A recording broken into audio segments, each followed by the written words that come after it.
let's go, let's go! Let's go! It's about to be a lit day today. Hey, let's get back to our swagger, come on. All of them get the dough down. That is the juggernaut.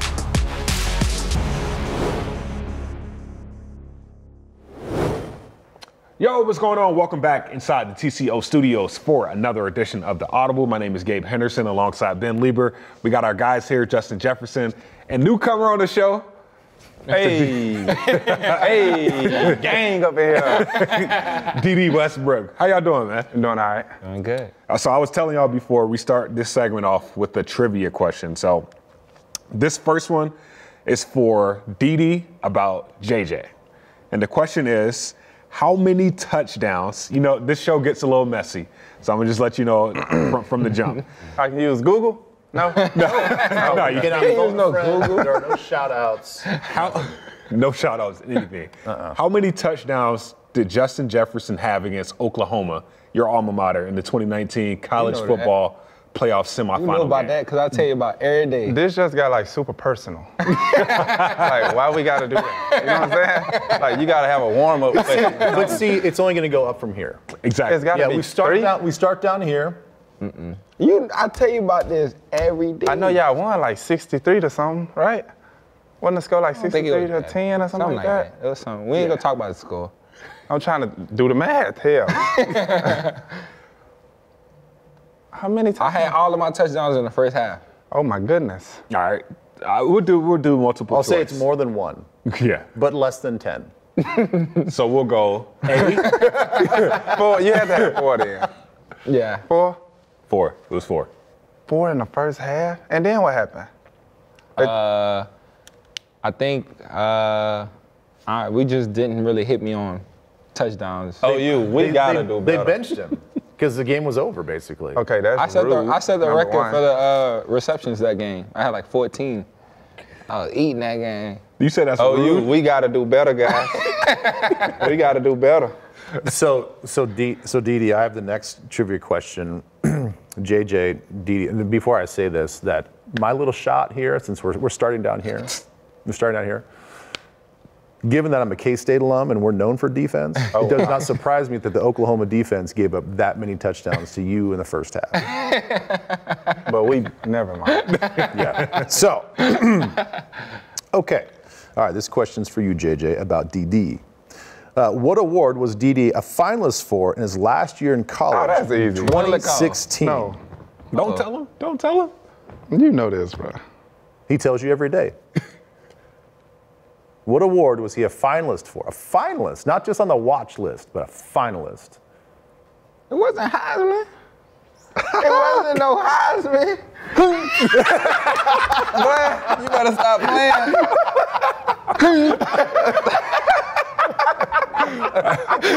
For our radio audience. Oh, man, that's why I be doing it. So for our radio audience that can't see Dede, he is doing the Heisman He's pose doing right the Heisman on both sides. He stupid, did bro. You didn't know finish. that? He did I finish. didn't know you was the finalist, though. I finished 4th? Yeah. Finished fourth, yeah. Behind Lamar, Deshaun, That's the year and Lamar Baker. won. That's loud. Yeah, so it was Lamar, Deshaun, Baker, Baker, me, then Jabril Peppers. 1,500 receiving yards in college, 17 touchdowns your senior year, or your last year in college. Right. That's crazy. Won none against LSU, though. I probably wouldn't have scored. You know what happened when a big Yeah. dog come through? You know what I'm saying? We beat Auburn, though. You gonna take that one? We'll take that. Man, Dede, not a lot of people know much about you, though. I know we know, well, a lot of people inside the Vikings organization know you are the locker room speaker box. Like, a lot of people say you always. How y'all know that? Everybody knows that. I mean, That wasn't supposed to get to y'all. if you rewind back to our last episode, JJ described the receiver room, and like when it got to you, we all bust out laughing. But outside of, I know, you're from Texas, but like, what are some things that you enjoy? Or like, what are some things that people should know about you? I love cars. I have 10 horses, so like during the off season, I break horses. I get like wild horses, and I got like a round pen. I got like 50 acres back in Texas. Wow. And so yeah, I put the horses out there and lunge them around in a round pen, and then I just jump on them and ride them. And whatever happens from there happens. Horses? Yeah. Are you a fan of Yellowstone, the show? Nah, who was telling me about that? I think Dr. Josh was telling me about the Yellowstone show. You got to check it out. If you're into that sort of stuff, I mean, there's a lot of other crazy stuff that happens in the show, but there's a lot of like, it's very horse centric. I'll put it that way. You'd probably I watch a lot of Clint Anderson videos. I'm not sure if you guys know him, but Clint Anderson, he's like, I think he's from like Australia or somewhere, but he break horses, and so I get on YouTube and watch some of his 30-minute segments and go out there and break horses. What got you into it though? Because I mean, somebody owning 10 horses, like I'm a big boxing fan, and Errol Spence, who's from Texas, owns 2. So I know it's big in Texas, but outside of that, like why horses? We have like these huge trail rides. Okay. And so at these trail rides, like different towns, different small towns, they have different trail ride events. And so you get your horses, your trailers, like your 4-wheelers, razors, like side-by-sides, whatever you got, and you kind of just go out there and there's like a parade party type thing, and you just ride horses and everybody just have fun. So that's how you first got involved, or Right. that's kind of what happens? Right, that's kind of what happened, yeah. Yeah. Have you heard of anything like more country than that? No. I know D White, you know, got his own couple horses. Yeah. I seen him on his horses. See, but like, my thing with horses is just like, riding them, that's the easy part. You know what I mean? After I break the horse, like you can ride it. Like anybody can ride a horse that's broken. So it's not really a challenge. You know what I'm saying? Because the horse gonna do what it's told. But then you get a wild horse that can't nobody break, and then you break it, then it makes it seem like you accomplished something. You know what I mean?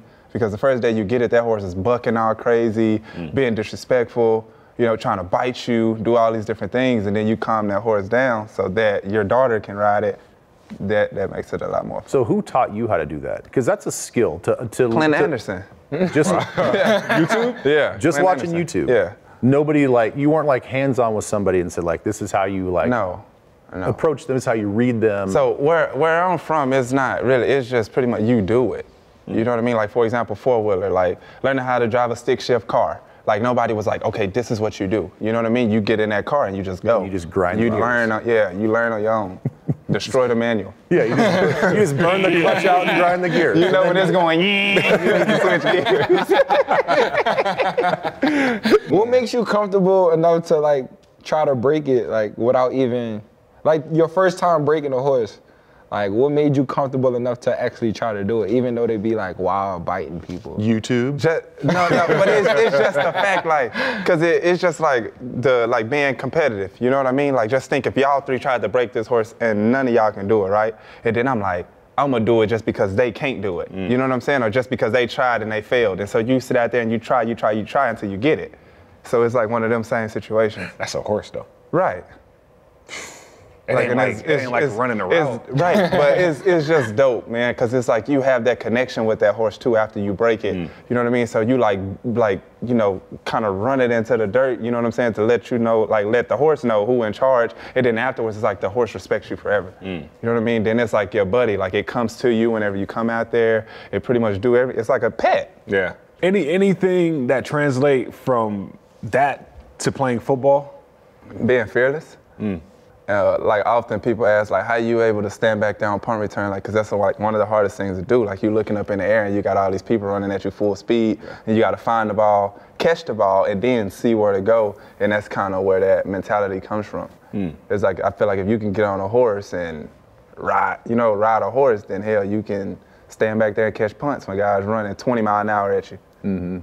So I know the receiver room, guys like to debate, right? That's just the competitive nature in everybody, like who's the better athlete, who can do this, who can do that.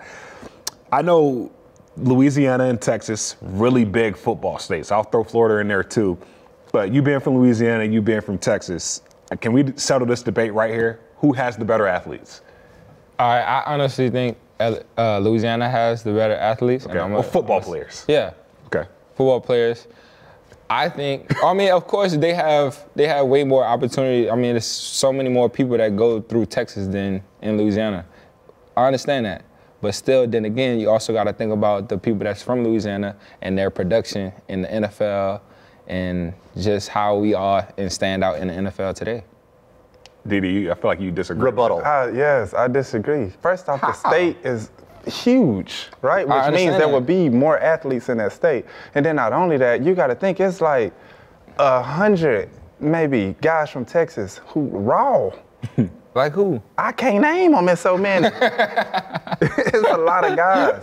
You know what I'm saying? Yeah. Like it's just a hard argument. Now, if you were saying somewhere like California, you know what I'm saying, then yeah, because the state size, you know what I mean? But Texas, I don't know, it's just different. They man. don't have There's something in the water out there. You guys, they don't do all-star games between the two teams, the two states, do they? I don't think They need to settle that score. They need to have like the all-star team from Texas, an all-star team from Louisiana high school, and they play one game. Well, we were doing some research on this, and Texas has 189 players in the NFL, which is the most. But Louisiana has 68 NFL players. And look how small we are. And they have the most. That's what we're getting to. Listen. Louisiana has the most NFL players in the NFL per capita. Justin. Yeah. That kind of shuts it down. Yeah. That kind of If y'all can't see, I'm banging my chest. But I know, like, Stop playing, man. I told you. You guys got were ball players. You guys were both really good high school. We got ball players. I see it. Hey, I see it in your face. You was just let down. Straight. All right, so, okay, hold on. So another trivia question for the both of you, okay? Between Texas, Louisiana, and Florida, on the Vikings, which state produces the most Vikings players currently on the roster? Texas, I'll say Louisiana, Florida. I would say Florida too. Florida has 10 players On the team? on the team. Let me see if I Well, can name I already them. You got know Dalvin, I know Pat. You got Metellus, Metellus. Pat. Isn't Harrison Hand from Florida? Or no? Nah, We don't have we didn't put it on the we didn't sheet. put it on the I don't list. We just think have we the should numbers. Yeah. 7 from Texas, 5 from Louisiana, 10 from Florida. Yeah, I know. I know 22 three players of from them. 3 states. God, none from South Dakota. Well, we got our PR guy, Sam Newton. If we want to count him, but we're talking about football. We got to finish this conversation after the break. So, Vikings fans, stay tuned. We got more with Dede Westbrook and Justin Jefferson coming up.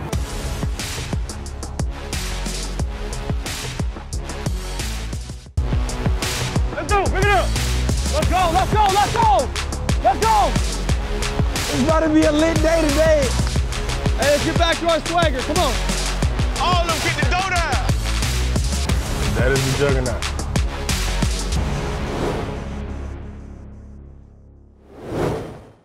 All right, welcome back inside the TCO studios for another edition of the Audible. Gabe Henderson here alongside Ben Leber, Dede Westbrook, Justin Jefferson. Fellas, thank you for joining us again. Last segment, we were talking about high school football and, you know, who has the best talent. But I want to start this segment off still on that same vibe. And both of you guys coming out of high school were 3-star recruits. Dede, you took the JUCO route. JJ, LSU was your only offer, had to work your way up. Similar journeys, but different routes to get there. Could you just talk about your journey going to Blaine College, getting here, when you realized this was actually a possibility? I mean, it was never really a possibility because I'm the only player from my whole town to, you know, go to, like, obviously play professional anything. You know, it was a population of 5,000 people in my town. So I told JJ that I'm having a camp, you know, this off season. I wanted him to pull up. He was like, Cameron, I don't know if I can go there, man. I was like, all you want to do is have fun. I'm going to teach him to ride some damn horses if you come. But, yeah, so like I said, it's a small town. So when I go back home, it's kind of like a parade, you know what I mean? Because I'm the first player to ever go and do something like that. But when I went to JUCO my freshman year, I was All-American my freshman year, and I quit. Like, towards December, it was like finals time, and I quit. You know, I had 3 kids at the time, and the mother of my kids is just like, Dede, like, you get to go off and live your dream as far as playing football, and I got to stay home and take care of the kids. So I was like, well, I quit. You know what I mean? So I quit ball, went home, started taking care of the kids, and then I like realized like something clicked, and I was just like, this ain't gonna do it. You know what I mean? Like me sitting here working a 9-to-5 job, I got 3 kids, like, Yeah. this, you know, like this ain't gonna do it. And so I just asked her to understand. And so she kind of did. She was just like, I'll do it. I'll take it from here, you know. And then I went back to school. And they used that year that I pretty much went home. They used it as a red shirt. And I went back and I became an All-American again. And that's when I ended up getting the offers, you know, and then going to OU. Mentally, that had to be tough. Yeah, it's like, kind of scary because you don't know.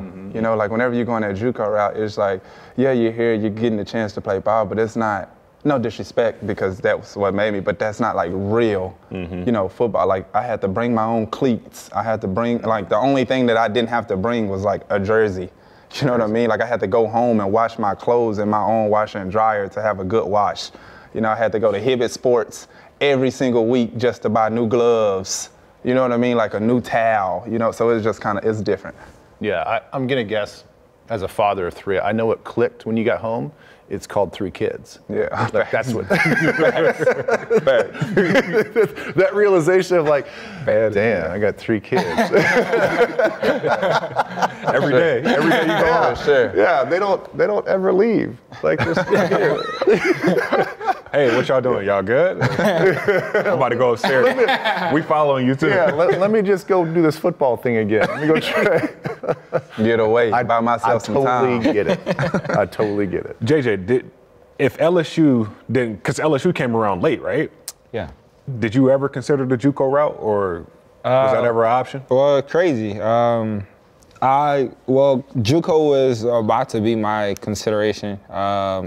Very close. I had my senior year. I had to make like certain grades and stuff, and able to be eligible. I think my like freshman year, sophomore year, I didn't have like the best of grades. Yeah. Being a kid, not taking it seriously. So it came up on me in the back end. So I had to make certain grades my senior year. I had to go to summer school after my senior year to make up some classes. And like at first, they didn't qualify me. I was not qualified. I couldn't go to no D1. I had to think about JUCO. I remember it like it was yesterday. I started crying my eyes out. You tearing up right now. Like, cause me and my brothers went to LSU. Yeah. I would be the only one not to go to a D1 school if, not even just LSU. So I remember me crying in my room, not knowing what to do, not knowing what school I'm gonna be able to go to, even just holding that reputation of like, you the only one to not to go to D1 out of you and your brothers. Like both your brothers went to LSU and you went to JUCO. Yeah. So, I mean, that was a crazy time in my life, and that's kind of what snapped up everything. And then like later on, like a couple weeks later, they had called back and was like, we got some things mixed up. You qualified. You wow. That's a blessing. Blessing, yeah. bro. Wow. Blessing. So, because I can probably understand the pressure. Like with your mom and dad. We like, what we gonna do? What we gonna do? We gotta find a new JUCO. Like, we gotta find a JUCO school for you to go to. We gotta figure out everything. Real. That's real. It was like, look, you qualify, you good to go. And then Coach O gave me the offer. I went up probably like 2-3 weeks later. Signed immediately. Didn't even think about it. Yeah. It could have said later on, anything. Later on, they're just like, psych. This is just a joke we were playing on you. When you guys got on campus and you guys started going through the practices and you're really at that level and like you settle in, did you immediately know that you guys could play at that level, or did it take some time, or was there a moment where like, of that self-doubt that finally like evaporated? It's like, man, I can do this. Like I can play with the big boys. I mean, I was self-doubted. My freshman year, I came in at 175, small. Hey, don't say it like that. I was 175. I'm 175. You small. Don't say it like that. You trying to say it like I'm itty bitty or something. But I came in at 175. I was small in my eyes. I mean, not a typical D1 LSU receiver, if you think about all the receivers that passed through. So, I mean, I was like, man, I'm not ready for this. Like, I'm probably not gonna play that much. I don't know if I'm gonna get bigger. I don't know if I'm gonna get taller. So, freshman year, it was like, man, I don't even know why I'm even traveling. But DJ Chark, Russell Gage, it was like, look, bro, just stay your course. Just wait your turn. Just, learn everything we need from us, and you will be good. Sophomore year, got bigger, got stronger, faster, and that was my first time starting. And I had a pretty good year that year. Junior year went off. Well, mine was a little different because, whenever schools recruit you from the JUCO route, they expect you to come in and play right away. And from JUCO, like I said, I'm from a small high school, so I probably played in front of maybe 2,500 people. Then going over to my JUCO, and it's probably like 20 people in the stands. Then you go into the University of Oklahoma, and there's 90-something thousand people in the stands. And my first game was Tennessee. We played Tennessee Volunteers in Tennessee. Right, so Sterling was like my guy that kind of kept me like level-headed. He was like, Dede, man, like you've been playing this game since you was a kid. You know, everything's gonna be fine, bro. Just calm down and catch the ball. So I'm throwing up before the game or whatnot. You was that nervous? Man, it was bad. It was bad. I'm throwing up before the game, but I ended up like making it through, right? And then it's a crazy story because obviously Sterling went to play for the Giants, and then I called him before the game, and I was like, hey, what's up, bro? Like, you straight? Like. And he was just telling, he was like, man, I just threw up, bro. And I was like, now you see how the hell I felt whenever I was throwing up. You know what I'm saying? So it turned around to be a funny joke. But yeah, I mean, I kind of stepped in and had to play right away. So. You played the Packers before in your career before, right? No, I haven't. You never played the Packers? No, this is my first time. Oh, bro, get ready. Like it's about to be crazy on Sunday. Like this is, I mean, we got a lot of people. It's crazy. Yeah. And we didn't even have any fans last year, and it was still like crazy just to like, on social media, you know, just you can feel the tension. So the Cowboy game just recently, and how loud that stadium was that night, it'll be even louder than that. And it was loud. My favorite thing is that doom, doom. Skull. That's dope.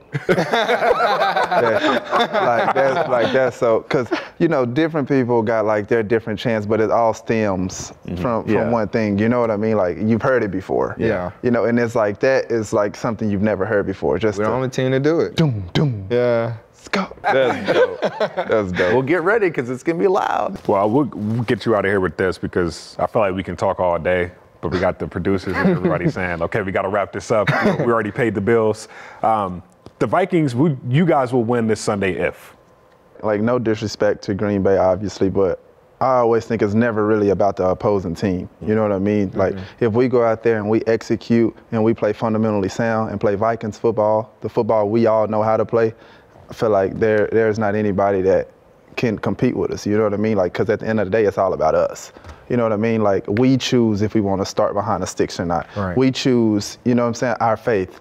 You know what I mean? So, like I said, if we all just come together and play Viking football, then we'll be just fine. We're going to need all of their energy as well as your energy on Sunday. So, Vikings fans, stay tuned to Vikings.com for the most up-to-date coverage of the team. For Dede, for JJ, Ben Leber, my name is Gabe Henderson.